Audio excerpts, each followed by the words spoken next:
John McMullen was there, and he's set to join us now with NFL news and notes surrounding this team as the 2017 season, John, is officially open for business. How are you, pal? Doing well. A little hot out, but as Doug Pederson said, it could have been worse. It was much hotter last week. Well, I drove home from Philly last night, and it was a monsoon. I never saw it. It was apocalyptic rain last night. Yeah, the storms are out of the way, so it always could have been worse because it could have been raining. It could have been a heat index of 110, so I could take 85 and a little heat. It wasn't too bad. Well, I'm sure it'll get worse. Let's get into some of the news and notes surrounding this team and start off with some of the things that you were writing about at 97.3ESPN.com. Jordan Hicks, broken bone in his hand, minor procedure there. How long, if any time, would he miss any preseason games? I mean, what are we looking at here? Well, you never know about preseason games because they're not that important. So I could see the Eagles holding them out if they feel he's not 100%. Doug Pederson was kind of not worried about anything at all, but he said he'd probably ramp up slowly, work in individual drills, maybe some 7-on-7, and eventually get into team drills. And he mentioned he's a veteran player now, so he understands the defense. He doesn't need to be in there every day, so I think the Eagles are just going to be cautious about it, but they're not concerned about the injury at all. Same thing with Jordan Matthews. He's an interesting guy because he's out with knee tendonitis, and it's almost like the whole Jaleel Okafor thing. Like, you had knee problems this whole time. Like, is this something that he's just not going to be able to get over? Yeah, that's a little more concerning because it has lingered for so long, and nobody has a real answer. It's similar in the fact that Doug claims he's not all that concerned because they don't have to play a game until September, a game that counts anyway. But the reality is he was there for the first week of off-season work, on-field off-season work, and then he was gone for the rest of it through minicamp. So, and now we're into late July, and he's still not 100% and ready to go in team drills. So, I mean, to me, that's a little bit more concerning. Because tendonitis is obviously a lingering issue. It's not a broken bone, which you know is going to heal. So you do have to look at it and keep monitoring it as the summer goes along. But from Doug Pederson's standpoint, he claims he's not concerned about it. We'll just see how things shake out. You know what that means, too. I mean, I know you've kind of, hinted at that there could be a trade there. If somebody called them and said, hey, we're interested in Jordan Matthews, the Eagles would probably listen. But what this also does is open up, I guess, more reps for Nelson Agholor. Yeah, and that's, part of the reason. It's kind of a catch-22, though, because if Nelson continues his strong spring into the summer, it might make you more likely to listen to trade offers for Jordan, specifically if you wanted to try to get a cornerback, for instance. But the more he's off the field, probably the less likely trade value he has because other teams realize he might be damaged goods. So it's a concern either way. You need him on the field, even if you want to trade him. And I don't think the Eagles want to trade him. I just think it's one of those things that it's a possibility if the cornerback situation is such a sort of a dumpster fire that they have to look at other avenues. And then the dominoes start to fall from there, and you look for logical people to move. He would be one of those logical people. Not that the Eagles want to trade him. John, what did you think of Doug's assessment of Shelton Gibson? Because as we look at different wideouts and who's there and who's not there, it didn't seem to Mike and I that he necessarily gave him a ringing endorsement. Well, I mean, he can't. Shelton's been bad. You hate to say it about rookie players, and it takes him a while to ramp up, but he had a really, really bad offseason. And he's out there today again, and he drops two balls that were noticeable at least. He hasn't been good. And right now he's got an uphill battle to make a roster spot. I mean, when he got drafted, we all assumed he would just be part of the 53-man roster. I think 99% of the people thought that. Now I think it's the exact opposite. 99% of the people don't think he's going to make this team because he just hasn't performed. And you don't see any indication that it's going to turn around at this point. That's interesting because, a fifth-round pick, how many times you see a fifth-round guy end up not making the team? Not often, right? I mean, not that you expect a lot in terms of stars or Pro Bowlers or anything, but a lot of times the teams will keep a fifth-rounder around just to, see if they got something there. No, yeah, in the current environment, you always want to keep your draft choices, and that's why they have sort of a leg up on the other people for roster spots, because you want to keep them around, and you do everything possible. If they show any inclination of having an upside, maybe if it'll take a year or two, you err on the side of caution, you keep them. I still think the Eagles would try to get them through waivers and keep them on the practice squad. So it's not like I don't think he'd be a part of this program. But as far as the 53-man roster, I just – the numbers aren't there for him. If they keep 5, he's got no chance. If they keep 6, he's behind Marcus Johnson, and he's got to beat him out. So right now he's got to have a really, really good summer, barring injuries, which is the caveat we have to all these conversations. John, the Eagles released their corner Dwayne Gratz, and that was kind of an interesting move because there's not a lot of experience at corner, and he was one of the few guys that had NFL experience under his belt. Well, what went into that decision? He just wasn't very good in the off season, and it tells you something when the Eagles look at the depth chart and you see names like C.J. Smith and Aaron Grimes, and Dwayne Gratz wasn't as good as those guys. I think it was Reuben Frank who tweeted out that the Eagles have more CFL starts on their cornerback roster with Grimes and Mitchell White than they do have NFL starts. This is the thing everybody should have their eye on, because I don't know how this group is going to hold up as it's currently constructed. There's nothing there. And I think at some point, and Doug kind of intimated it at one point, he admitted, maybe we'll have to go outside the organization at some point. I don't see, unless a C.J. Smith or somebody of that nature is a heck of a lot better than I think they are, the Eagles are in trouble at cornerback. Let's stay at that position. How about Ron Brooks? Where does he fit into things? Yeah, I mean, that's big that he's healthy. He was back on the practice field today, and he was at his normal nickelback spot. Now, obviously, most of the veterans aren't there, just guys rehabbing off injuries like Ron. If he could get them back and get to the point where it's the starting nickel corner like he was at the beginning of last season, that helps, because all of a sudden then you could have competition on the outside, and you could have Rasul Douglas pushing Jalen Mills and Patrick Robinson. So getting him back on the field, I think, is key.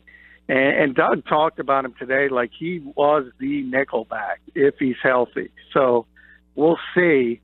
But that's a very, very serious injury. The Eagles were being very cautious with him today. A couple times I saw trainers ask him how he was doing. Does he want to sit out? So they're being cautious with him, but they certainly need him to get back in the mix.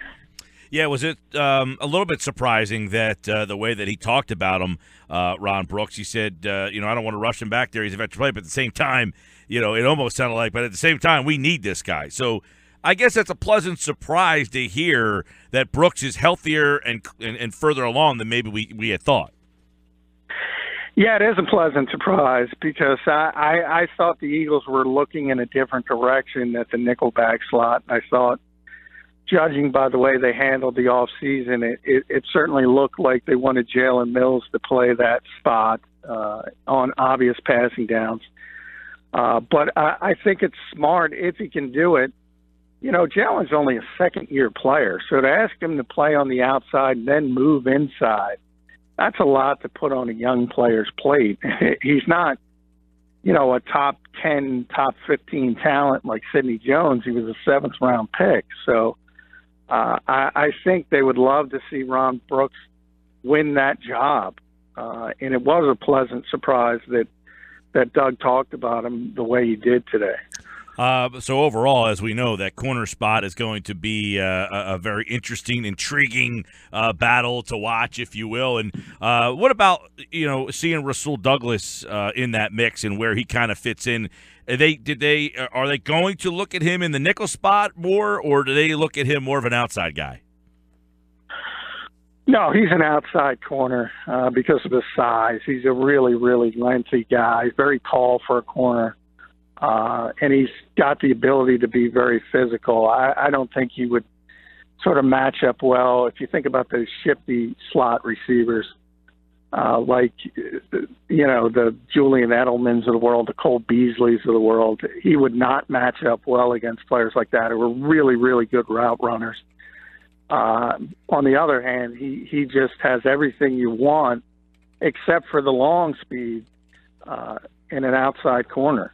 He's very big. He's very physical, as I said. He's very long, and he's got tremendous ball skills. There's generally, when you talk about NFL corners, they're all good athletes, but they're playing corner for a reason, and it's generally because they can't catch the football very well. And Rasul is one of those guys who really has great ball skills for a corner, and he showed that throughout the offseason. So he'll be pushing for one of the starting outside slots. And if Brooks isn't ready, he'll be in the nickel defense, but on the outside as they move Jalen Mills down to the nickel slot. John McMullen with us, our 97.3 ESPN Eagles insider. John, how about Doug's demeanor today? I watched that press conference this morning on the GD box and thought it was interesting that he got a little testy, it seemed, at times, especially when he was asked about his quote, the Eagles might have more talent than the Packers team that went on to win the Super Bowl. He kind of got a little sharp and testy at that. What did you think of his answer to that question and then his demeanor overall? Well, I think Doug normally is a pretty affable guy. There's one particular reporter that tends to get under his skin, and I think he got upset about a question, and sort of that carried over. But I don't think it's a new Doug Pederson or anything of that nature. It's just somebody rubbing him the wrong way. It's how I took it. But I've mentioned on this show, I thought it was a mistake to say what he said about this team in relation to the Green Bay Packers, and he wanted to put the context on it, which I also put the context on it, and it's there. But he's the head coach of an NFL team, and he's a head coach in Philadelphia with this enormous press corps that follows him on a daily basis. He's got to understand, don't shoot yourself in the foot. And I think that was an indication, the Packers' remarks, of kind of shooting himself in the foot. Is this a new stroke for him? You mentioned that a reporter had annoyed him. Is this the new Doug Pederson, where he's just going to say Paduzzi, like anything that's medical related? Yeah, that part did seem to be a little bit different, because Doug was pretty open about injuries last season. So I think maybe that is an indication of a change, because he kept saying Paduzzi, as you mentioned, kept saying ask the trainer, which we would if they give us access to him. We'd love to, but we'll see how that goes forward. But certainly, I mean, there's certain things like, let's be honest, it's July 24th, and Jordan Hicks and Jordan Matthews are going to be ready for week one of the NFL season. Hicks specifically, it's not a serious injury. But let's face it, I mean, you have to write about it. It's there. It's a story. You have to ask the head coach about it. I just think he was in that kind of mode, like, why is this such a big deal when it's not a big injury? But the bottom line is, again, it's the Philadelphia Eagles. It's the market. It's the starting middle linebacker. So that's part of it. And what is a big deal, though, is this is year number 2 for him. And I think that was your question, John, about how much different is it year 2? What was his answer to that on year 2 for Doug Pederson and how he's managing his time? Yeah, I mean, I think he's more comfortable in his skin. I think the indication that he got mad is a good example of that. and he felt comfortable getting snarky with certain people that he didn't like the way they asked questions or how they pushed. So I think from that standpoint alone, he's becoming more comfortable with his position, and that's just, I think, a natural growing stage of being a head coach in this league. I always say there is no – people can talk about being a coordinator, but it's not the same. It's like being a U.S. senator and then being the president. It's completely different. I mean, you're the guy who's got to talk to the media. You're the guy who's got to deal with all the issues. Look what's going on in Dallas right now. I mean, they get somebody arrested or in trouble every day. That's the kind of stuff you got to deal with. And it's a difficult job, and I think there's a learning curve for everyone, and Doug's more comfortable in his second year. He would not comment. John McMullen's with us, 97.3 ESPN.com, at JF McMullen on Twitter. He would not comment on the first-team corners or the first-team left guard, but was there any indication? No, well, the veterans aren't even here. So, I mean, the indications will be on Thursday when we see who lines up with the first team. And it's going to be Isaac Seumalo at left guard, and it's going to be Jalen Mills and Patrick Robinson at corner. But that doesn't mean they have the jobs. I still think Alan Barber has a chance to win the left guard spot. I think Rasul Douglas and even C.J. Smith have a chance to. And don't forget Chance Warmack's in that mix too, right? Yeah, I mean, I think left guard's going to be a two-man competition. But, yeah, I mean, Stefan Wisniewski as well can play the position. But it's clear the Eagles want Seumalo to win the job. They want him to win it. They're giving him every opportunity to win it. But as we sit here today, Alan Barber's 33 years old. Yes, this is his last year, likely in Philadelphia, yes, but he's still a better football player.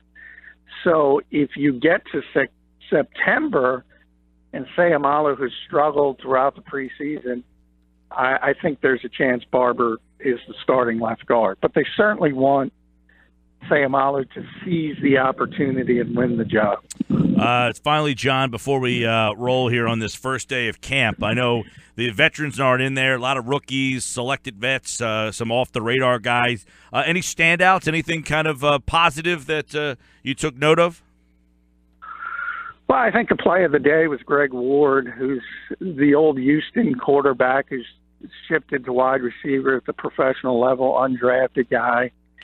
Made a great one-handed catch in red zone drills, and he